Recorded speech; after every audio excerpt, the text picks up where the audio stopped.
Remember, when you see me in the streets, holler at me. Say, put me in the game, Coach Smook. Put me in the game, Coach Smook. Put me in the game, Coach Smook. Like, share, subscribe. You know we keep it live. Put me in the game, Coach Smook. Put me in the game, Coach Smook. Put me in the game, Coach Smook. Put me in the game, Coach Smook. Put me in the game, Coach Smook. Put me in the game, Coach Smook.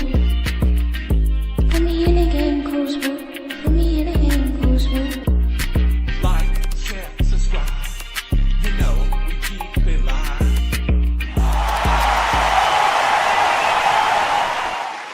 Let's go, baby. Let's go. We back. Hey, what y'all think? Do we got it set up the right way? Do it look good to y'all? Tell me.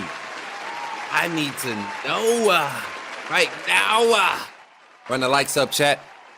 We back. Somebody say, put me in the game, Coach Smook. Let's talk tonight. I got the phone line set up. I got everything set up. We trying to run banners. We trying to do everything tonight. Welcome to the show. Welcome to the live tonight.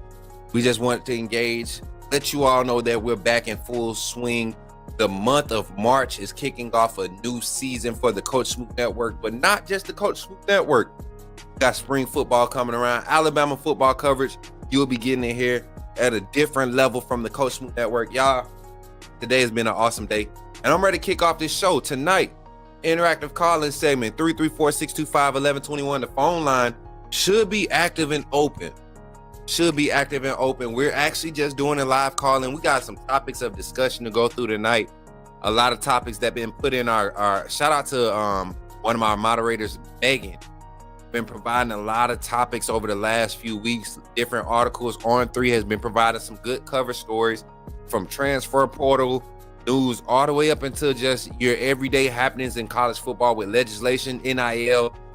Anything you need to know, she was on top of the hot stuff, and we're going to kind of dive into it tonight. But kind of just to open the floor up and to start the show off tonight, tough loss by the Crimson Tide playing in Knoxville tonight, man. It was a crazy game tonight. Not even in Knoxville.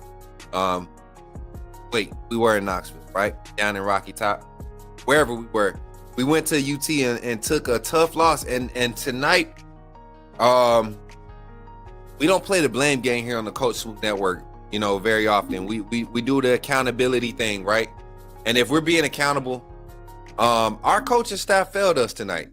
That last inbound play with 3.8 seconds or 3.6 seconds on the clock, that should have been the end of the game. That should have been the last play of the game.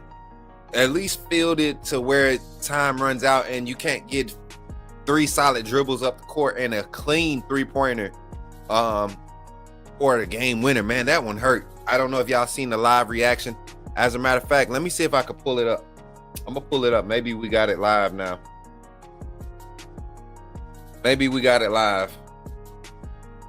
Cause that one hurt. Chat, talk to me. How y'all feeling tonight? Check in everybody. What's good? What's up, Jordan? I see you. Nay, I see you.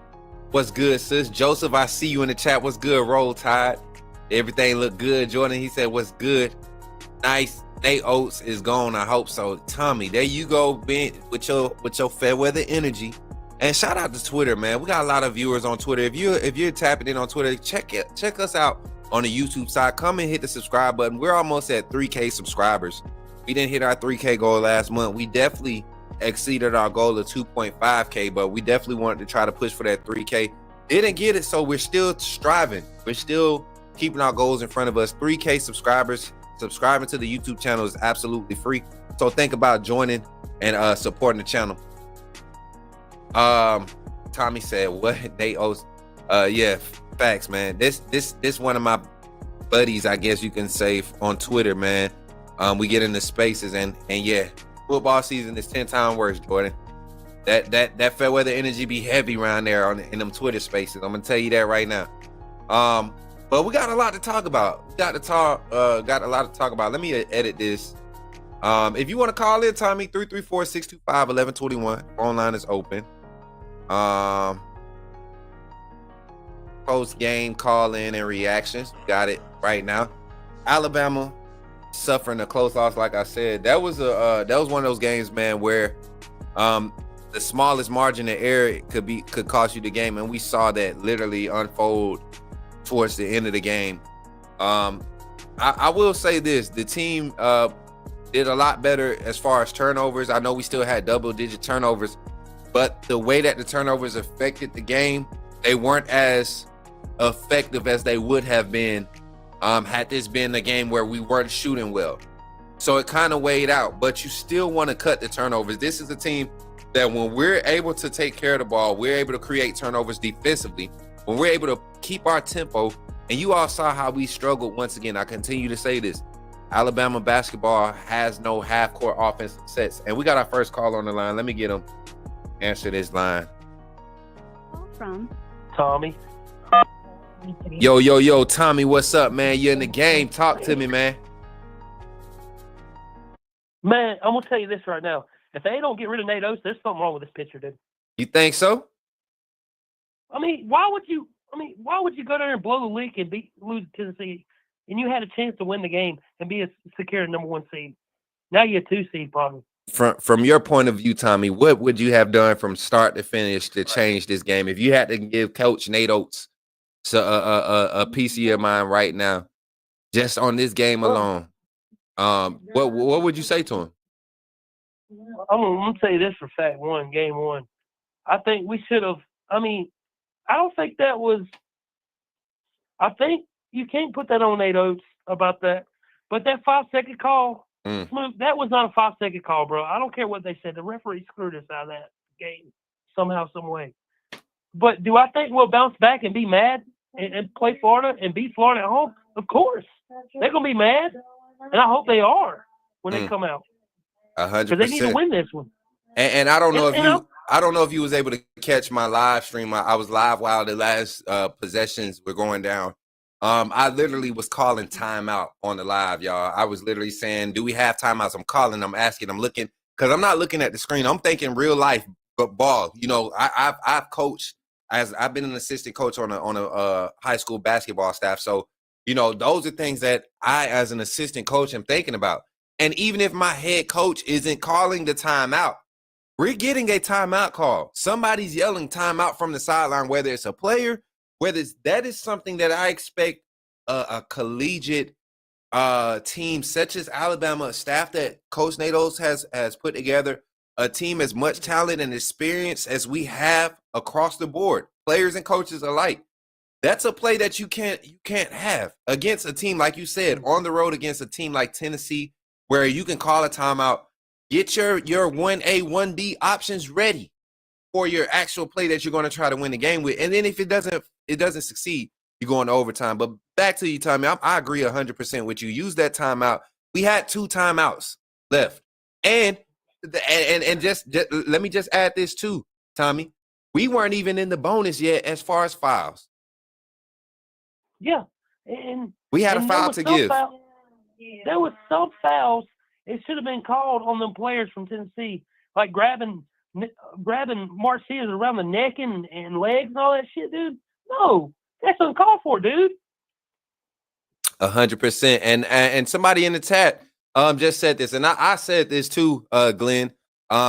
If Mark Sears is my primary scorer, he's my go-to guy. We know that at the end of the game, we want Mark Sears to have an option whether he's taking the last shot or not. That's just whatever he does throughout the game, we don't care. The last shot, if we need it, we want it in Mark Sears' hands. We don't care who else is hot. We want Mark Sears. My thing is this, Nate Oates, why aren't we letting Mark Sears inbound the ball? You have 3 seconds. He inbound the ball to a big. You give him an easy pass. He works off of that inbound off pressure.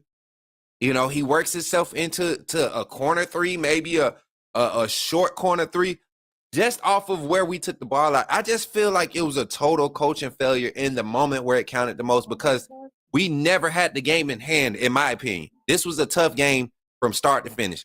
But in the moment where you could have seized the moment, where you really could have solidified how you're going to coach through the tough times or the hot spots in the game, I think our coaching staff failed us this game. We really could have. I mean, even the players, we failed as a whole, as a Crimson Tide nation. I think Wednesday night. I think we need to come out hot when we play Florida.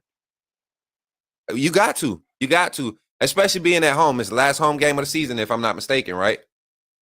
Yes, it's senior night. They cannot lose this. You can't lose senior night, and then also you got to think, man. We're still resume building. We know we're going to get in the tournament, right?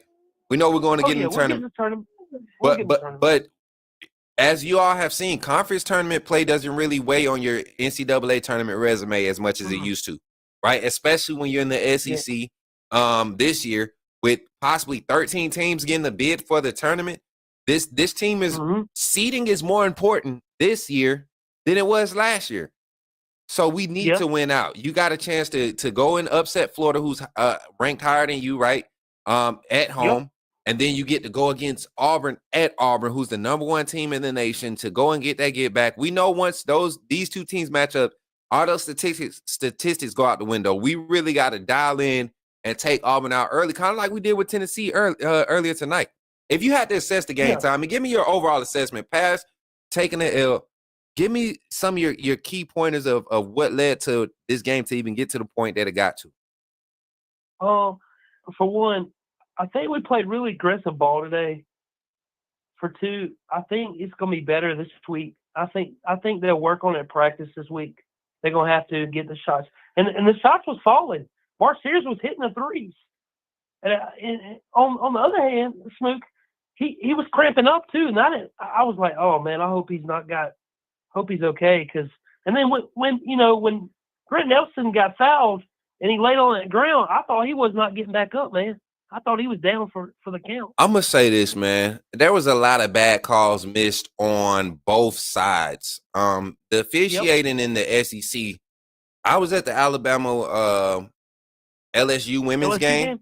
The women's game. Yes, I was there the other night. Dude, how sweet was that to win that in overtime, beat Kim Mulkey? It was crazy, But the officiating in that game was horrible. And then even the game earlier in the week, Alabama Auburn game, the Iron Bowl, the Iron Bowl of basketball. That game, it was a lot of questionable officiating. And I want to pose this question not just to you, Tommy, but to the chat.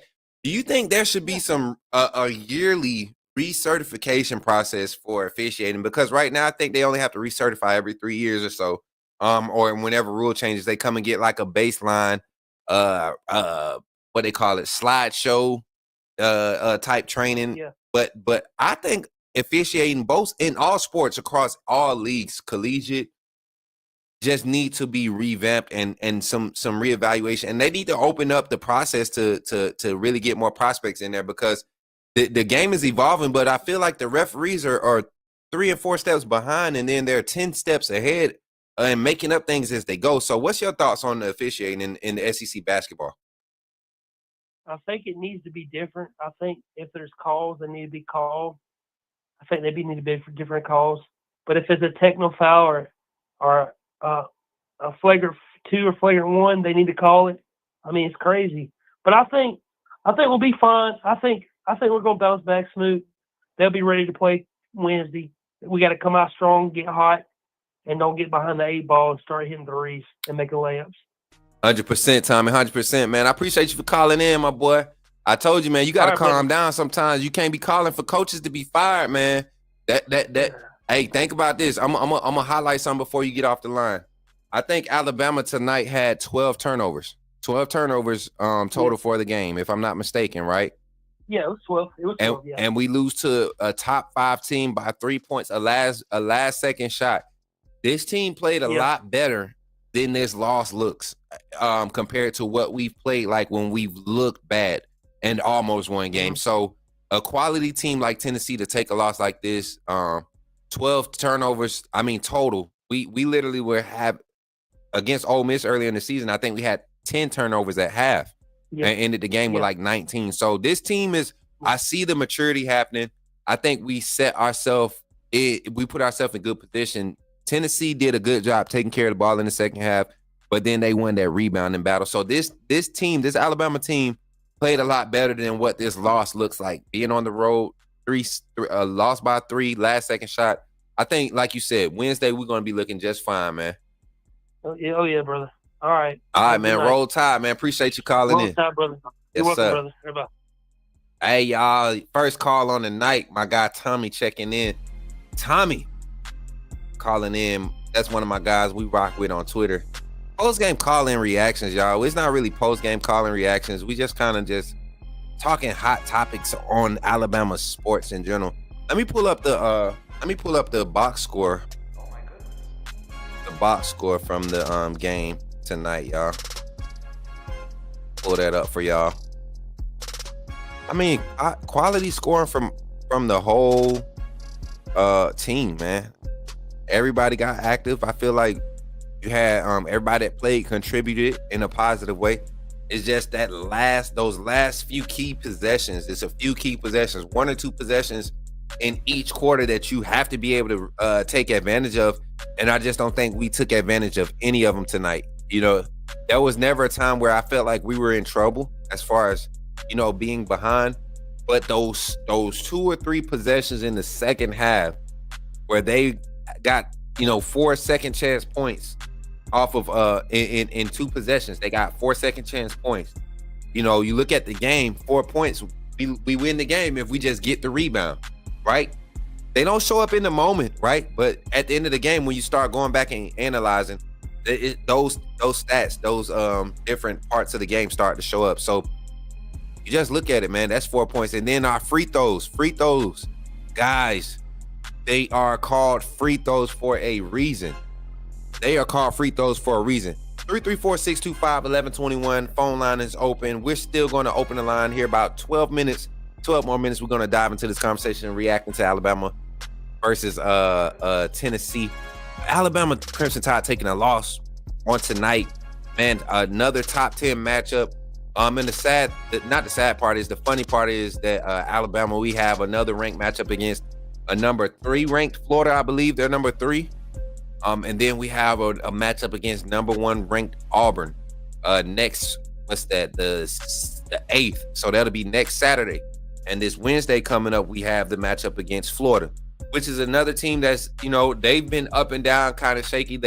When they get ahead, they handle you. When they're struggling, they struggle. You know, if I had to find Alabama's twin in the SEC as far as style of play or production, Florida, Ole Miss, you know, we all kind of run in that same circle.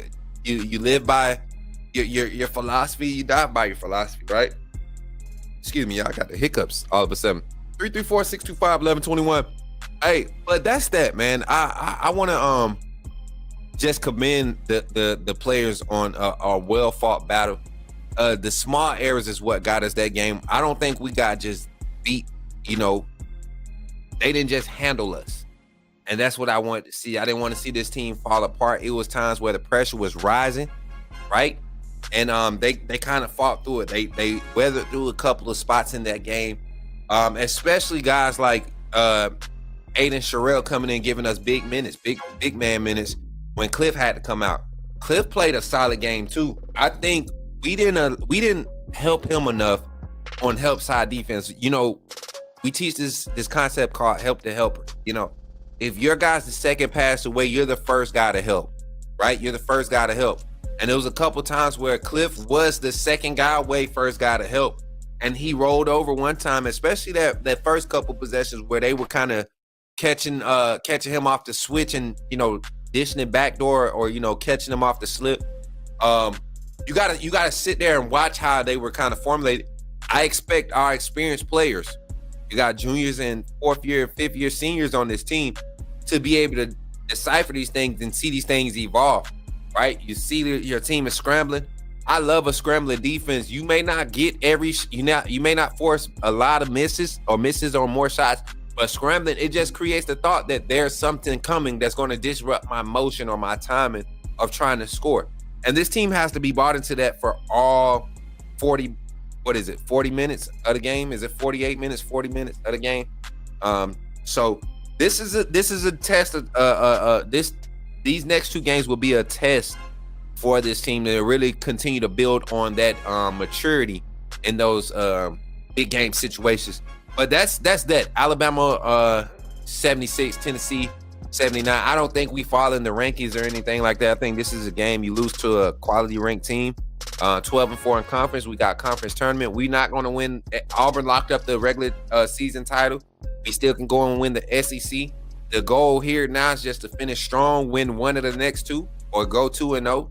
Right? That my goal is. I'm telling my team, we go 2-0. We go 1-0 over the next two games. We win these next two games. We secure the double bye for the SEC, the conference tournament. Secure our number 2, number 3 seed and going into the NCAA tournament. But who knows? A team with our type of schedule and resume to win our conference, that might secure us a number 1 seed. So I'll be doing my own little bracketology and breaking this thing down before Selection Sunday. So when we get into this conversation, we know exactly where our Crimson Tide are looking based off of my thoughts and what I feel like we're going to be able to do. But I appreciate y'all for being here again. Phone line is still open. We're going to shift topics. We're going to go to the football topics. I got some topics open in Discord. I'm going to click some links here. Some hot topics from the offseason. And I don't want to talk about this because I saw another channel talk about it, and their dialogue around it was so garbage.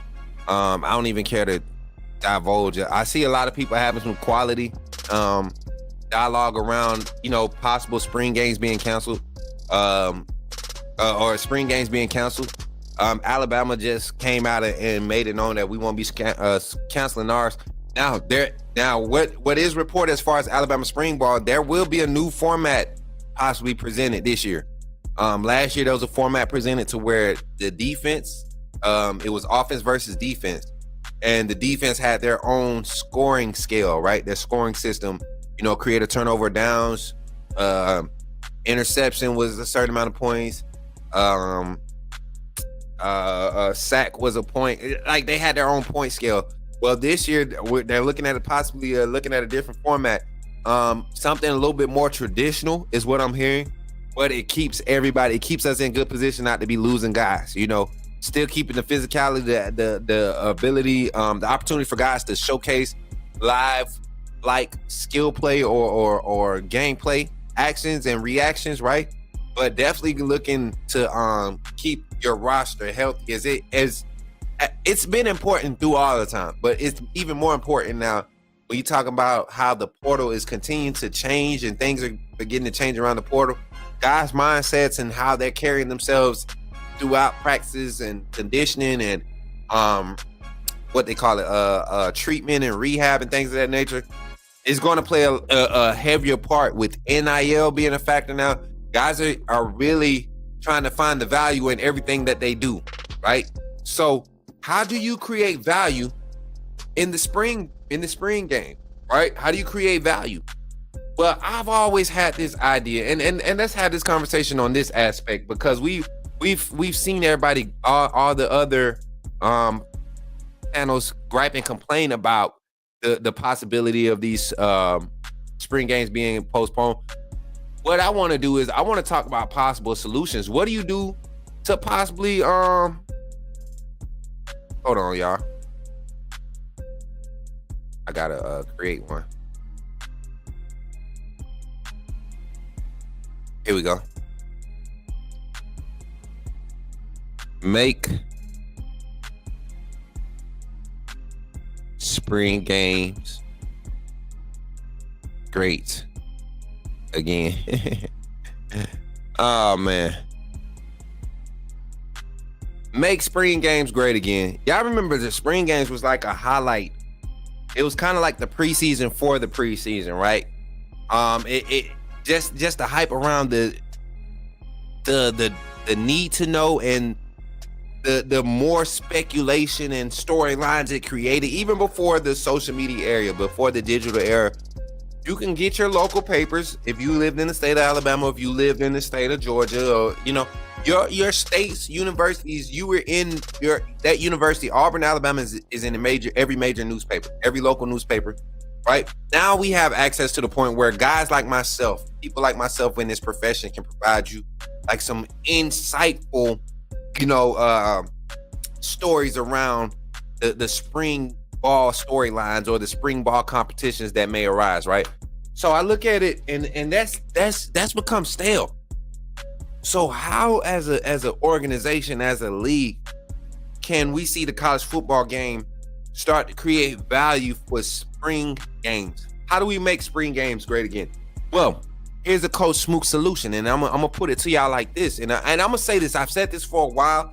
I've said this over the years. I've said this since I was in high school.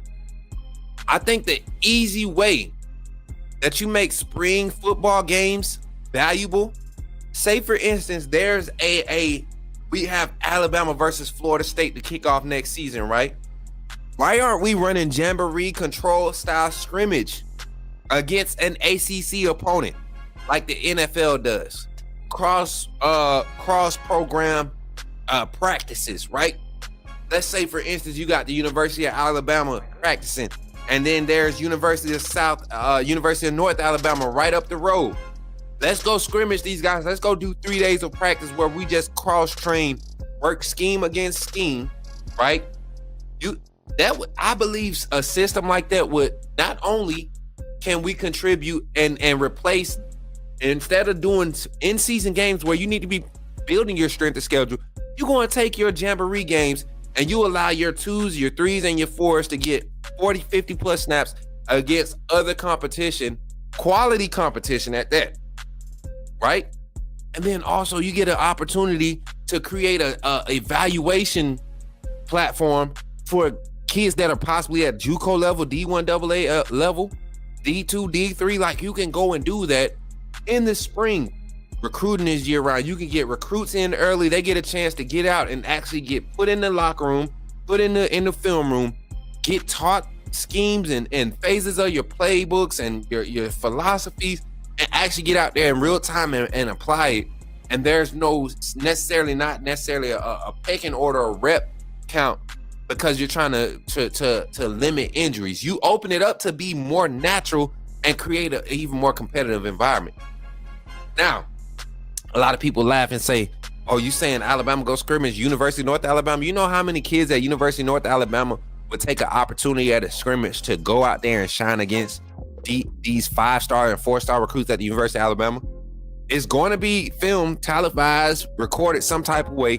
That's filmed. That's an opportunity to create circulation in the industry, right? Create more value when guys really prove themselves. They can go out there and say, man, I just went up against this 5-star DB at the University of Alabama. I just put up 800 yards on 60 receptions this year as a wide receiver at the University of North Alabama. I have one more year to create some value for myself in the draft. Let me hit the portal and use this transcript, the pre-game, the spring scrimmage against Alabama, plus our 12-game season as my and put that on my resume, so that when I get in the portal, I can get to a Alabama, I can get to a Florida, I can get to a Ohio State. And it's legitimized too. Instead of just evaluating guys playing JUCO talent versus JUCO talent, or D2 versus D2, now you got film where you actually play live reps against a team you probably didn't get to prepare for it. Yeah, I mean, your one-on-ones is going to be on there. All of that. The NFL has these spring cross team practices, right? In the offseason. And when they go and evaluate guys that they're going to use to fill their 63-man roster, 65-man roster, they look at every rep in practice. They look at, even before all the technology, they had guys like, hey, coach, how did this guy look when we were doing individual? How did this guy look in one-on-ones against Denver's secondary? He matched up against their first round pick. How did he look against him? Undrafted free. Come on, guys. There's ways to make the spring game great again. 334-625-1121. Call in. Spring ball. A lot of people canceling it. 334-625-1121. Call in, share your thoughts. Let's have that conversation. We got about 30 minutes or 20 minutes to have that conversation. And I want to read an article. This is something that shout out to once again to one of my mods, Megan. She provided this article from On3, and this was kind of Greg Sankey's, the SEC commissioner's thoughts on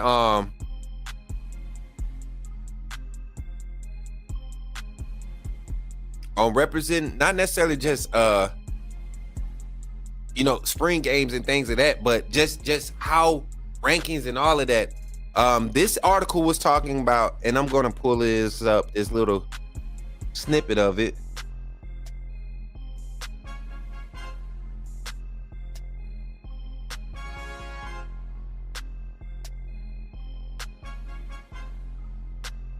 Yeah.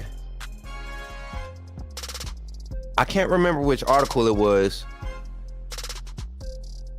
but he was also in support of, the cross training, you know how much hype you would have if we had a college football preseason? We have now given the players exactly what they deserve, right? We're compensating them for being entertainment, right? At the end of the day, it's violent entertainment. It's violent entertainment, right? It's showmanship. It's passion. It's all of these things, and it provides us entertainment relief, right? And so just like the wrestlers in WWE, just like the pro football players, just like, your sitcom actors and everybody, when they provide you entertainment, it creates revenue. These players are asked to do a job now, and they also have to maintain education. So how do we make this thing really a progressive type of process for them to where they really have to go and prove themselves, just like we do in college anyways, when we go to class and we take internships, right? Some internships don't even pay, but you might get lucky and get an internship where you're getting paid, right? You might be getting a part-time pay, whatever, right? Stack it on top of your school check that you get once every month, right? And you making it work them 4 to 6 years that you got to go through that program to obtain that degree. Well, that's what college football is. College athletics is now with NIL. Except now they're getting compensated a lot more. They bring in a lot more. They're getting compensated. Why aren't we providing a structured system to where classwork, forward progression, professionalism is being taught and structured, financial literacy, all of these things? Greg Sankey spoke on these things and how that control needs to be given back to the athletic directors. It needs to be given back to the coaches, to the player development staffs, not the NCAA people that sit in these rooms and just vote based off of their feelings, but people who are actually dealing with. That's who the power needs to go back to. And then once we get into that, now you have room to kind of govern this thing and put everybody on the same playing field, right? And I think we had this conversation with Hall of Fame Jason and a couple other panelists. It will never be a even playing field in a college football game now that money is involved. Shout out to everybody in the chat, man. Tim God, what's good? He said pay them $1 million for like 3 to 4 days of practice in the week with the scrimmage. Facts, Tim God. Hey, my thoughts exactly. Shrimp is in the building. What's up? That's my baby girl, Shrimp. My little sister, man. As an NBA grad of Troy, come on down south and I'll watch some scrimmages. Fact, man.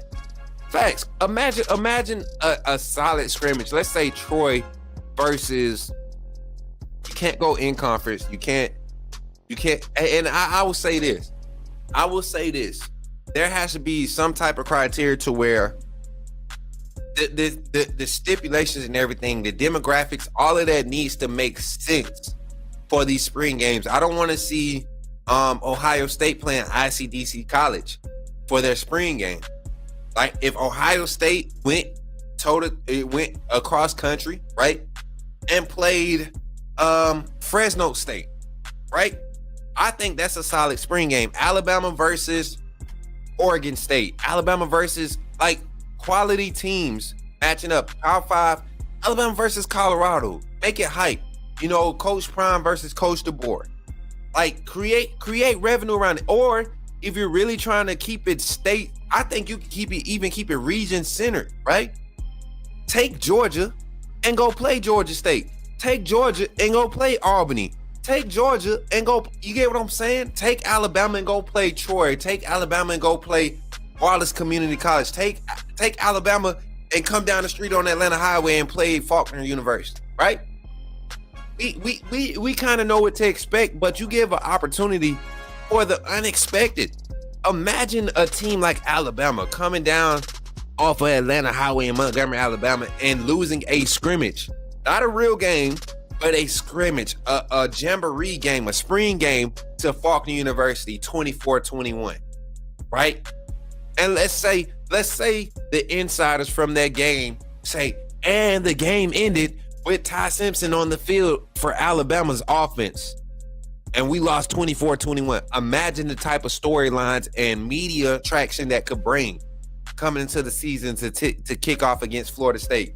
A team that could be going in their spring game, they could be playing against the likes of a Bethune-Cookman, right? We've seen Bethune-Cookman be on a couple of people's hit list and massacre list, right?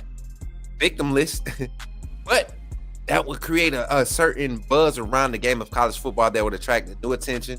You know, guys would, I think the talent spread would be even more spread out when guys knowing that they come into a spring at East Mississippi Community College and they about to play against Ole Miss for a spring game. You know what Lane Kiffin and a lot of these staffs gonna be doing? They're just gonna be poaching, which helps the JUCOs create those pipelines. It's all a system. There's always ways to improve the system. I think we're right there on the brink of it if we explore these type of options to make college football, even college football recruiting, everything is year round.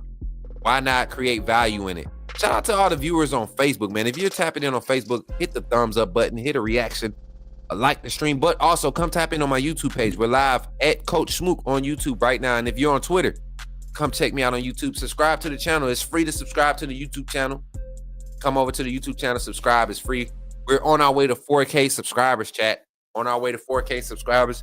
Shout out to everybody, all the sponsors, all the supporters, the AAA family.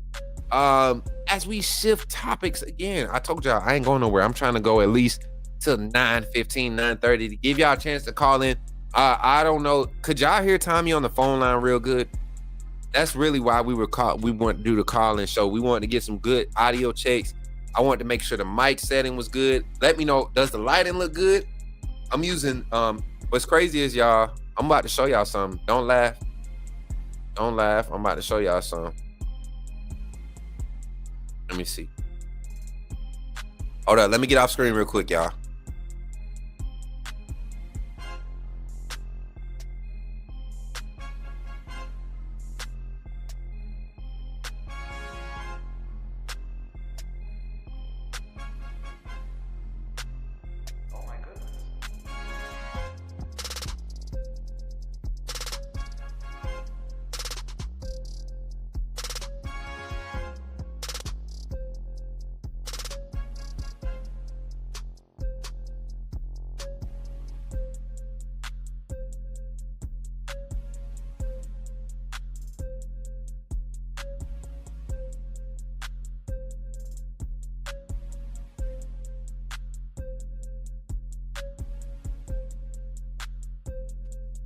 All right, chat. So, how y'all like this camera? I need to fix both cameras. So, give me a second. Let me see. Let me see if I can fix this. What this camera looking like? Y'all let me know what this camera hitting on.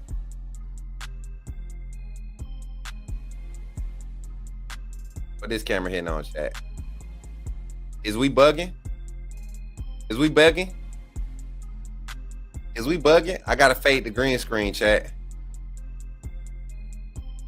Is we bugging with this camera? Let me know. I think we might be bugging.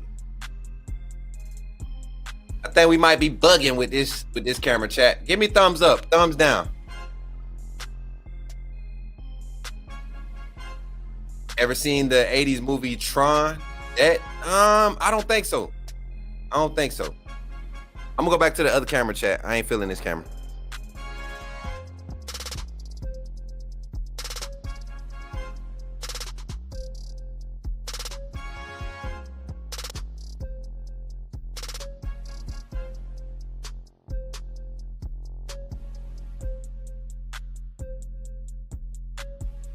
All right, we back. Yeah, I wasn't feeling that other camera. It's too wide of a view, right? Too wide of a view. I ain't feeling it, Jordan. Too wide. Maybe when we do gaming content, that wide view camera, I rock with that one. But listen, kind of shifting topics. Let's talk about Alabama's roster going into this offseason, man.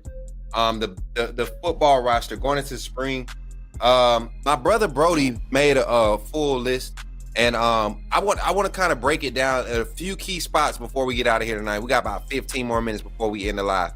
A few key spots that I kind of want to break down outside of the quarterback position that I want you all to pay attention to. One spot for sure, we know everybody has this complaint about right tackle. I have this crazy disposition that the hype that was around Wilkenform coming in as a freshman kind of overwhelmed him. As a redshirt freshman last year, year 3, finally getting used to carrying he put on by probably like 20 pounds since he's been on campus as a freshman. The technique was one of those things where he's never had an issue with technique. It was just in between. It was like a mind thing with him. It was one play after another where it kind of just, and when he got back later in the season, Wilkins showed up. The games where he struggled against 2 first-round defensive ends, right? 2 first-round. James Pierce was one that he had a back. When we went to Tennessee, he had to come in for Elijah that game. But even again at the USF game early in the season where he struggled, that guy's being projected. I forget the young man's name, but being projected for first round. So it's not like he was just, struggling against scrubs or just out of it. This young man really had his work cut out for him. And this was a staff that felt like they had other assets that could provide or plug the holes at those points when we had them. Now, the offensive line, right tackle, we know that's going to be some competition there. Like I said, I have this theory that Wilkenform is going to be the guy to man that spot. If not, I can see Jaden Roberts. This is the offensive line to death. Last year we saw 6-7 guys get utilized on the regular. It wouldn't be foreign to see an 8-man rotation with the offensive line. Ryan Grubb coming back, he's definitely going to get back into the play calling style that Kalen DeBoer is used to. And that's going to, different parts of the field, you'll see 5-6 men jog off the field, jog on and off field, and it's more specialty players, skills players. So pay attention to the offensive line. Couple names to kind of look out for. Of course, starting with Brock Montgomery, making a push to get into that rotation, if not a starter at one of those guard positions. Also, Parker Brailsford, man, just being a leader in that room. I see a lot of guys improving behind him because he's going to be in charge of a lot of those protections this season. I guarantee Parker Brailsford is going to have more of a voice this season, knowing that we got an offensive staff from the play calling standpoint, a staff that he's familiar with, and also a style of quarterback that he's familiar with too. All 3 options are probably options that he's more comfortable with communicating. He's probably used to communicating the type of protections that he can kind of foresee to be able to be more productive as the offensive line group. Left guard, I like the competition coming in there with Tyler Booker leaving. Geno Vandermark is vying for that position. Cam Dewberry from Texas A&M, he could be making a push for that position. You got Olis Alanin that could be making a push there. Geno Vandermark could be making a push at either guard position. So a lot of quality guards to decipher from. And I would not put it past young Michael Carroll, true freshman Michael Carroll, to be making his way into some type of rotation early in the season with his offensive line. And I'm telling you, you got guys that have struggled with injuries in the past that kind of put them on the sidelines for a week, maybe 2 weeks. You don't want to give a guy like Michael Carroll an opportunity to fill in for you for a week or two, because I think he's a guy that could get better play-by-play. Play-by-play, you can see Michael Carroll literally just grow before your eyes. He did it on film last year. His senior season. He did it his junior year. You see his junior season highlights, game 1 to game 13. I think he played in his junior year, 13 games. Every game you saw him continue to get better, continue to get stronger, continue to just be vicious and tenacious. The young man is hard to move, right? And he can create space from the offensive line position. And honestly, if we ever needed some more depth at the D line, I don't think they would hesitate moving him over to play that D tackle / nose tackle position over there for Kane Womack. So very athletic. And then at the left tackle position, of course, we got Caden Proctor, but I'm looking to see some guys develop behind him. You got young guys like, I think, Lloyd Jackson is going to be a guy to watch. Michael Dubose, where does he finally solidify himself and get played at? Does he get stuck at guard because he's athletic enough to slide out the tackle? Can he play tackle for us? You know, he still got Sanders is in that locker room, another young guy who's been a developmental piece since being on campus. What do you see from him in this offensive line rotation coming into the spring? Right, a lot of guys to look out for on this offensive line coming into the spring, and I think the competition is more open than we think. Jaden Roberts didn't. I love Jaden, but I think in this style, in this scheme, he's more fit at the tackle. Either tackle. A very athletic, long. I don't think he moves as good at 325, 315, whatever he was at, as he did when he was at 290, 295, which is perfect size for tackle, 6'4", 6'5", 290, right? I think he can make a great right tackle. And and everybody knows my feelings about Caden Proctor. Very athletic, can play left tackle, but his size, his quickness, and his strength, why not slide a bigger body to a guard? He can get out in space too. We pull guards. Our pin and pull system, we rely heavily on guards being able to pull, get their shoulders square, get low, keep low pad level, and create space. Turn their pad level north and south, square with north and south, and create space. I think Caden Proctor could provide that. I don't care that he's 6'6", 6'7". That type of height, that girth, that size, you know, you don't need as low pad level. There's not many people that's going to win those matchups, right? Pass pro from the guard position will work out a lot better for him. Less space to account for, a lot more to decipher, you know, in the interior, but less space to account for. Your reach can overcompensate for the space that you can't step into, right? I'm just saying. A lot of options there. And I see Mike Ford, our closet Bama fan, rocking, repping Michigan. Casey Poe, right there in the mix. Right there in the mix. And yeah, I was about to say, you definitely meant to put him at guard. The guard position is stacked. I think this 26 class, we'll probably go heavy in the tackle recruiting tackles. The guard position, I believe, especially keep turnover. And you got a lot of guys in the offensive line room just speaking with a few of them. They're just bought into this process, man. They're bought into being Bama players, Bama graduates. Some of them, you're going to have to push them out the door if they want to go create some type of film or tape for the NFL draft, because they're just bought into being at Bama. And you can appreciate that, but you always want what's best for these players. And that's what it's coming down to with the amount of talent in that offensive line room.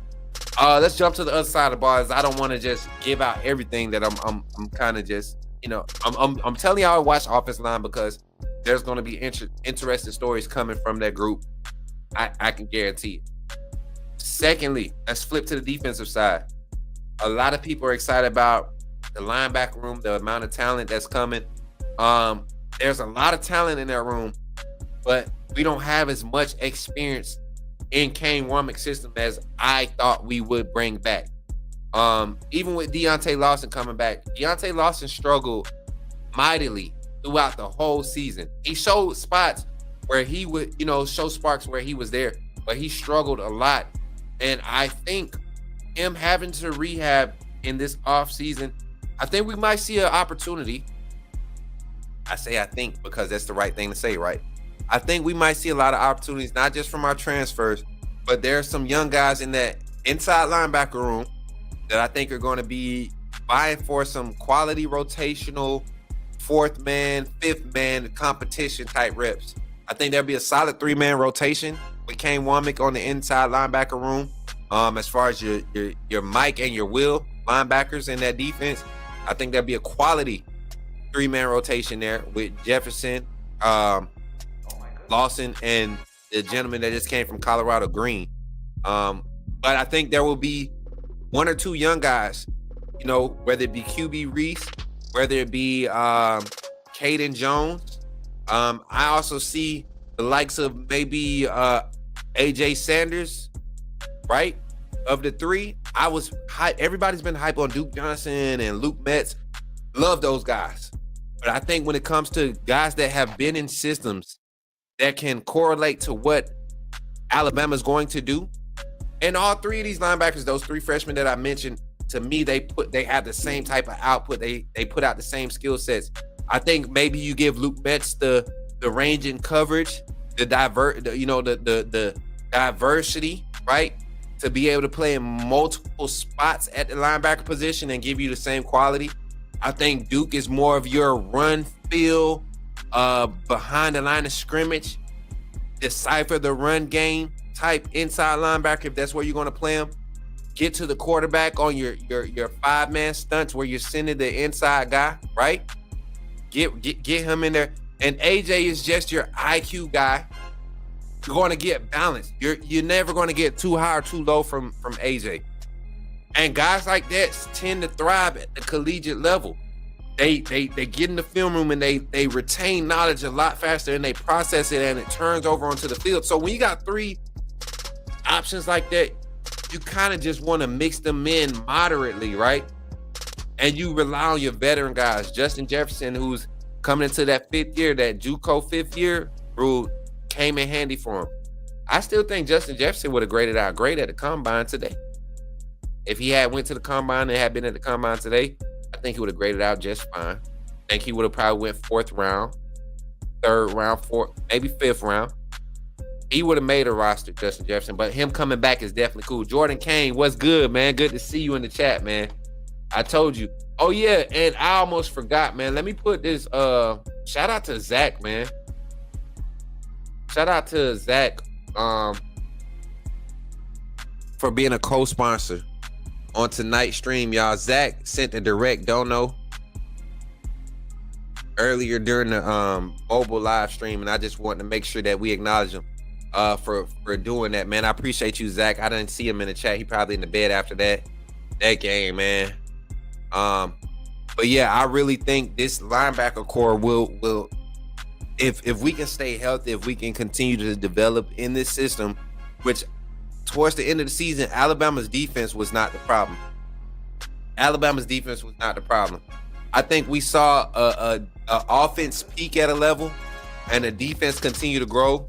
That when it was time earlier in the season, if our defense was hitting at those levels like they were the last 4 weeks of the season or last 3 weeks, I think you see even higher larger spreads and margins of victory from our offense, the way that our offense was clicking.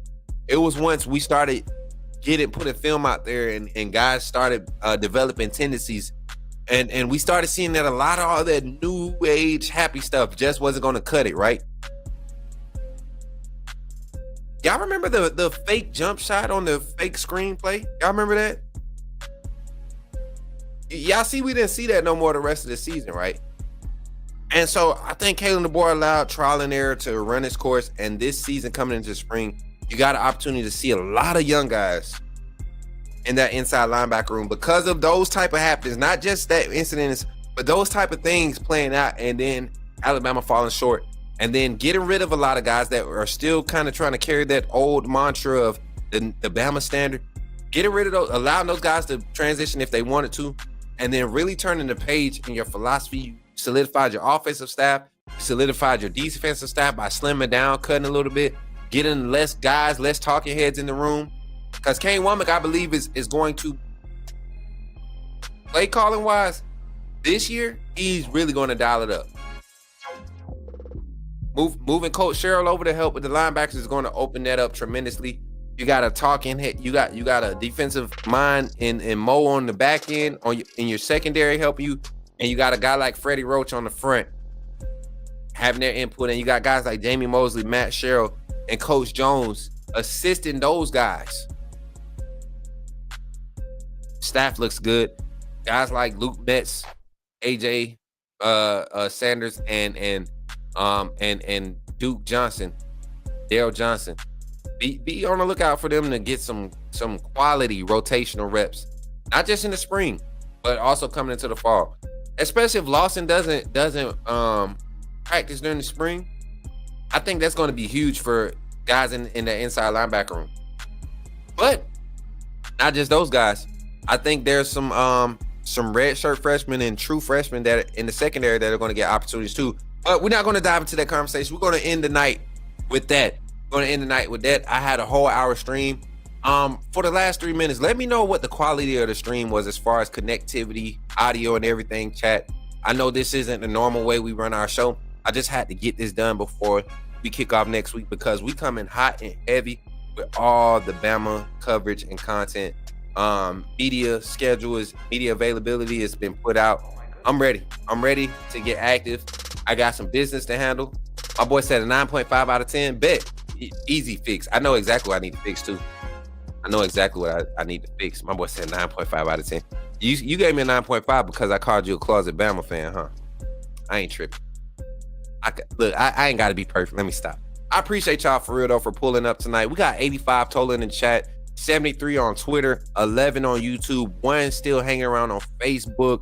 We got 2 reactions on Facebook. Shout out to my guy, Deron Moore, one of the what's the name? Is it Hot Topic? It ain't Hot Topic.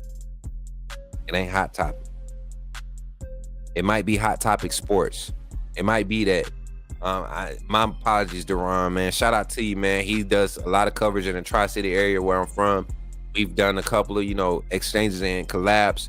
And then my brother Rico, man, been grinding. Can't wait to make that official announcement with Rico. And then all 84, the rest of you, the 10 on YouTube and the 73 on Twitter. Thank y'all for hanging out with your boy tonight. It was fun. Just kind of diving into some random topics. And tomorrow evening, once I get back from Columbus, we'll be trying to do the same thing. We'll go live again tomorrow evening, open up the phone lines, just talk about topics surrounding Alabama football, gearing up for spring ball, everybody. But with that being said, remember, don't forget to like and share the stream on your way out. Subscribe to the channel if you aren't already. Remember, subscribing to the channel is absolutely free. If you're watching this post live, thank you. If you watched this whole hour post live, thank you for supporting the Coach Smook Network. And when you see me in the streets, holler at me and say, put me in the game, coach. I'll catch you on the next one. Be blessed. Remember, when you see me in the streets, holler at me. Say, put me in the game, Coach Smook. Put me in the game, Coach Smook. Put me in the game, Coach Smook. Like, share, subscribe. You know we keep it live. Put me in the game, Coach Smook. Put me in the game, Coach Smook. Put me in the game, Coach Smook.